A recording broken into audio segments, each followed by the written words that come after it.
vamos retificar uma circunferência. Então, a retificação é uma resolução de um problema por um processo gráfico para poder determinar o comprimento de um arco ou de uma circunferência. Retificar, então, gente, é igual a encontrar o perímetro dessa circunferência por meio de uma forma gráfica. Só para relembrar, então, aqui eu tenho a demonstração do tamanho que seria, do comprimento que seria essa circunferência. Ela possui este perímetro, correto? Retificar, então, essa circunferência vai me auxiliar a encontrar uma reta que tem um tamanho aproximado do perímetro dessa circunferência. Então, para isso, eu já tenho aqui a circunferência com o centro em O, e o primeiro passo é traçar dois diâmetros que sejam perpendiculares. Então, eu vou utilizar aqui o auxílio do meu par de esquadros. Vou determinar aqui, então, aonde eu vou passar a reta do primeiro diâmetro, vou apoiar o segundo esquadro e fixá-lo. Assim, eu passo, então, aqui o meu primeiro diâmetro e vou deslizar o esquadro para que, com o auxílio da hipotenusa do esquadro de 45, eu vou deslizá-lo até o ponto central da circunferência e traçar assim o outro diâmetro, tendo certeza, então, que estas duas retas formam perpendiculares entre si. Feito isso, eu vou nomeá-los. Aqui o ponto A, o ponto B, o ponto C e o ponto D. Feito isso, agora nós precisamos traçar a tangente a esta circunferência que passe pelo ponto A.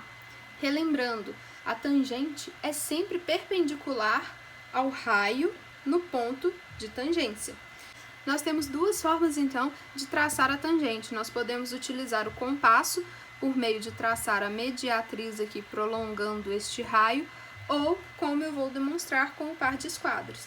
Então, relembrando, eu vou pegar aqui a inclinação que existe neste raio.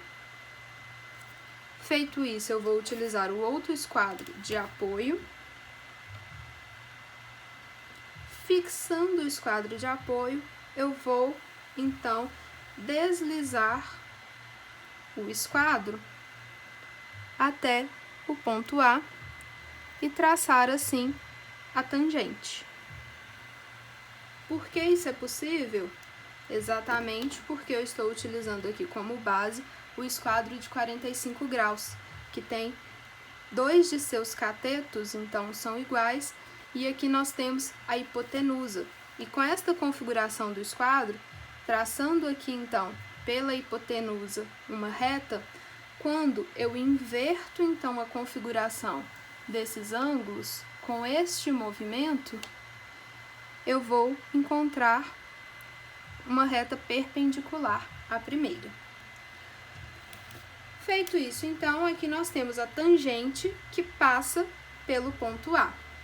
Agora, com o auxílio do compasso, com a mesma abertura que eu desenhei essa circunferência, então com o raio e a abertura do compasso CO, eu vou então colocar a ponta seca em C e descrever um arco partindo do ponto O até a circunferência.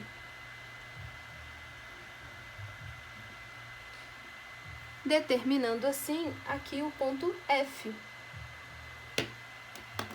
Feito isso, nós vamos unir o ponto O ao ponto F e vamos prolongá-lo até a reta que nós desenhamos de tangente.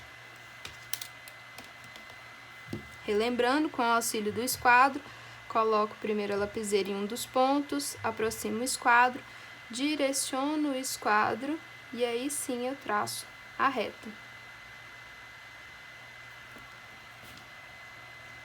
Aqui nós definimos, então, o ponto E.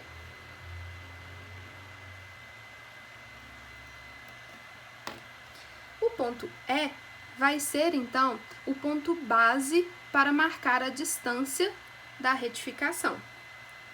Com a mesma abertura do compasso, que é o tamanho do raio dessa circunferência, eu vou agora transferir aqui para a reta de tangência, demarcando, então, 3 segmentos consecutivos que são iguais ao raio da circunferência. Então, ponta seca em E, demarco 1, 2, 3 vezes. Então, aqui, 1, 2, 3 vezes. A terceira marcação eu vou chamar de ponto G. Então, agora, com o auxílio do esquadro, eu vou unir o ponto B ao ponto G. E esse traço eu já posso passar ele mais forte, porque é a solução que estamos procurando. Então, o segmento BG é a semicircunferência retificada. Então, a distância de B a G vezes 2 é igual à circunferência retificada. Vamos ver se deu certo? Então, de B a G é a semicircunferência retificada. E se aqui eu volto, então, com o barbante, eu tenho aqui então, aproximadamente o perímetro da circunferência de forma gráfica.